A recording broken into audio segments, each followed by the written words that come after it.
is also the home of the Montford Point Marine Museum. Please stop in and check it out if you are in the area of Jacksonville, North Carolina, capital June. Today, Mr. Hall will receive the Congressional Gold Medal in recognition of his courage, perseverance, and service to his country.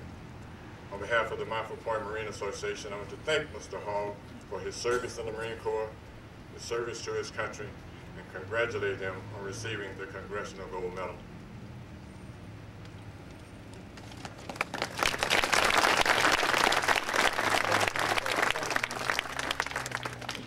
Thank you, Mr. Reagan. We are going to do one little change in the program here. We're inviting Major Rose, Major James C. Rose, again, one of our Fitzgerald-Ben County products, to come and give some reflections of a Marine and speak to his friendship for Mr. Hall through the years.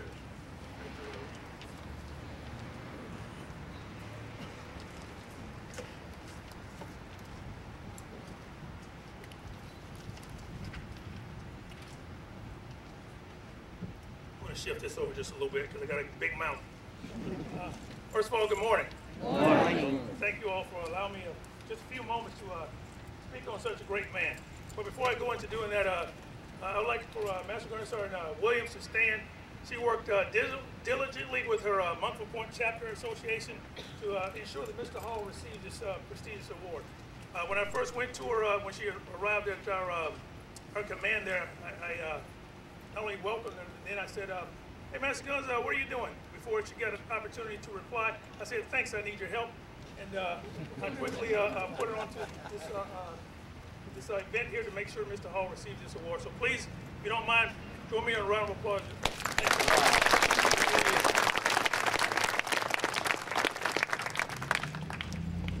The Marine Corps is steeped in history and traditions. If you didn't know, just 2 days ago, the Marine Corps celebrated its 237th birthday. So to my fellow Marines, past and present, happy birthday. I can stand before you today because of Marines and Montford Point Marines like Mr. Hall's sacrifices. Even in days of segregation, Marine Corps' values, honor, courage, and commitment were being upheld. In those days, Montford Point Marines served their country with honor and pride. They displayed moral courage to continue to stand for what was right, regardless of its current day society.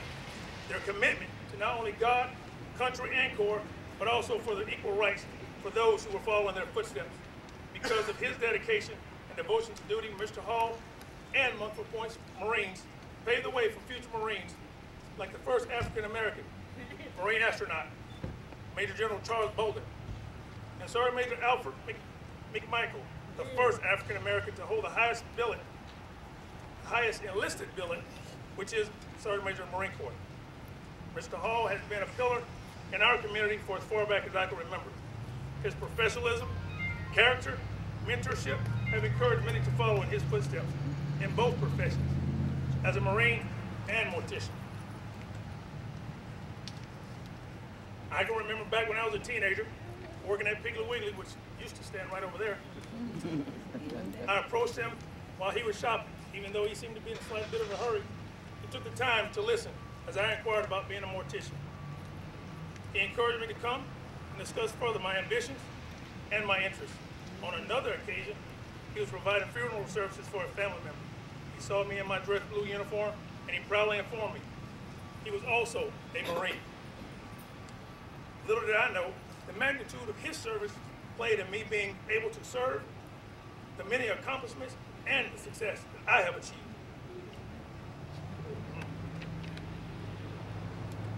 It is with great pleasure, pride, and honor to be present today to witness this historic occasion and recognizing this great man. Mr. Hall, I thank you for your honor, courage, and commitment. I thank you for your dedication to our service and our community. I thank you that you have continued to uphold our creed, which is Semper Fidelis, always faithful. The title Marine is earned, never given. Once a Marine, always a Marine. Sir, I salute you.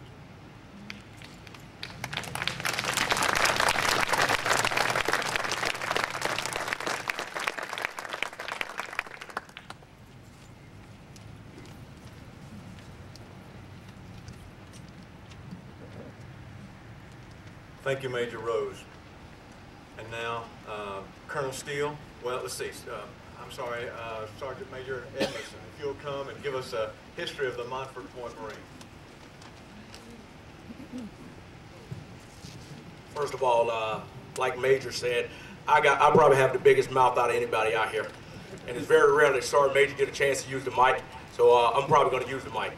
You know, I yell and scream enough every day, so I'm going to take this opportunity.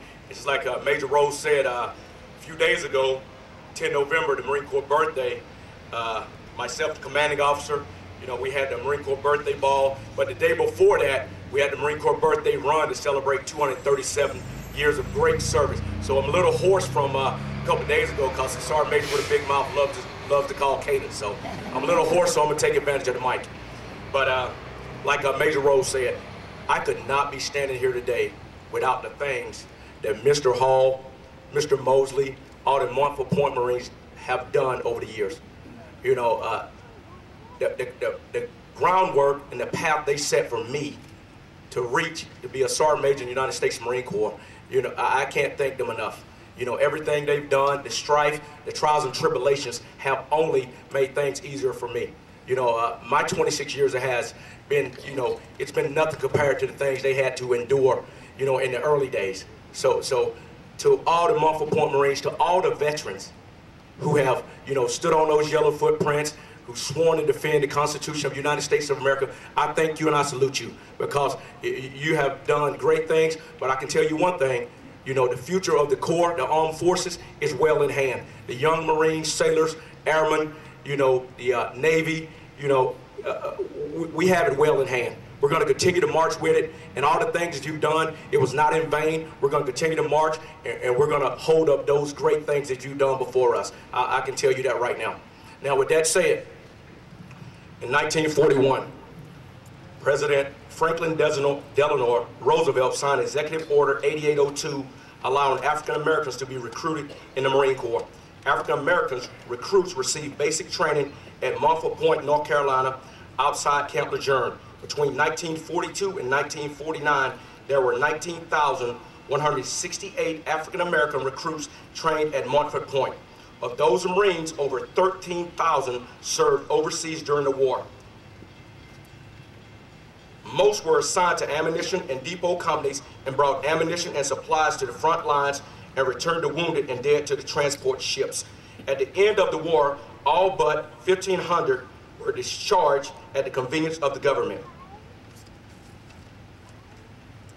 In July of 1948, President Harry S. Truman issued Executive Order 9981, negating segregation, and in September 1949, Montford Point was deactivated, ending 7 years of segregation. The camp was renamed Camp Johnson after Sergeant Major Gilbert Hashmark Johnson, one of the first African Americans to join the Marine Corps. After World War II, all but 1,500 Montford Point Marines left the Marine Corps and resumed their civilian lives. They used their leadership and training experience learned in the Corps to integrate the wider American society. The United States did not begin to end legally sanctioned segregationist laws, Jim Crow laws, until 1954 with the Supreme Court case of Brown versus the Board of Education for the city of Topeka, Kansas, which ended the policy of separated but equal racial segregation of secondary schools in the United States. Many Montford Point Marines were leaders in the American Civil Rights Movement. Their success outside the Marine Corps is just as much a part of the Marine Corps legacies as their service within the Corps. The sacrifice of these men paved the way for other minorities and all women to be integrated into the Marine Corps. By their sacrifice, Montford Point Marines engineered social and cultural change in the Marine Corps that created a lasting impact and has contributed to the success of the Marine Corps today. The Congressional Gold Medal is the highest civilian honor bestowed by Congress for distinguished achievement. The President of the United States signed into law the legislation to award the Congressional Gold Medal to the Montford Point Marines on 23 November 2011. This award recognizes the Montford Point Marines' contributions to the Marine Corps and the wider American society. A message from our current Commandant of the Marine Corps, John F. Amos. I would like to congratulate the Montford Point Marines on the Congressional Gold Medal minted in their honor. This recognition is a long overdue and richly deserved. By breaking the color barrier in 1942, the Montford Point Marines became part of the rich legacy of our Corps. They answered our nation's call despite our society being deeply divided along racial lines. As such, their contributions went largely unrecognized, and many times they were not given the respect and recognition they deserved as Marines, as Americans, and as patriots. To me, they were heroic for two reasons. They fought against the enemy during World War II, while they also fought for their civil rights and the respect of their fellow Americans. It is fitting that we as Americans honor their selfless service, sacrifice with the Congressional Gold Medal, and fully embrace their storied contributions to the history of our nation at war. A message from the President of the United States, Barack Obama. I send greetings to all of those honoring the legacy of the Montford Point Marines on their 69th anniversary. Almost 7 decades ago, as our nation was at war, more than 20,000 African-American men enlisted in the United States Marine Corps. After completing arduous and segregated basic training at Montford Point, many of these Marines served with distinction during a number of World War II's bloodiest struggles. Some made the ultimate sacrifice in these battles. Others continued their service in Korea and Vietnam. Despite being denied many basic rights, the Montford Point Marines committed to serve our country with selfless patriotism. Choosing to put their lives on the line, these men helped advance civil rights and influence President Harry Truman's decision to desegregate the armed forces in 1948. Embodying the Marine Corps motto of Semper Fidelis, always faithful, these heroes paved the way for future generations of warriors, regardless of background, to serve in the finest military in the world has ever known. On behalf of a grateful nation, I thank you for your service and for contributions to the cause of freedom at home, around the world. May God bless our men and women in uniform, and may God bless the United States of America. Thank you. And we invite Mr. Hall and Sergeant Major Edwards and Mr. Reagan back to the podium.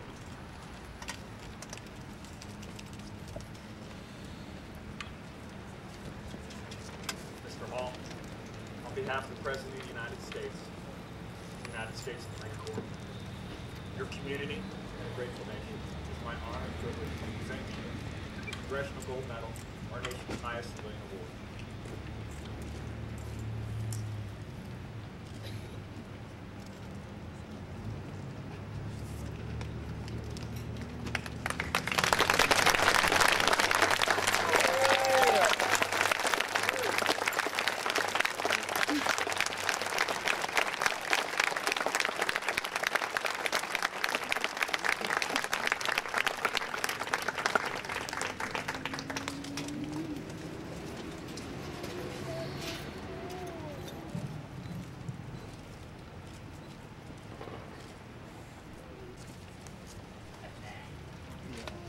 Citizens, friends, veterans, our welcome military guests, and our distinguished honoree. I want to extend my welcome and greetings on behalf of the City of Fitzgerald and my office as mayor. Veterans carry the best of the attributes that we admire as a society, including strength and dignity. If you know one, if you're related to one, if you live with one, or if you are one, you know of what I speak. They are often the silent glue that binds our communities. They often serve long after having served, give long after having given, and lead long after having led. And yet, they are too often forgotten. As it's been said, we often take for granted the very things that most deserve our gratitude. There are believed to be some 24 million veterans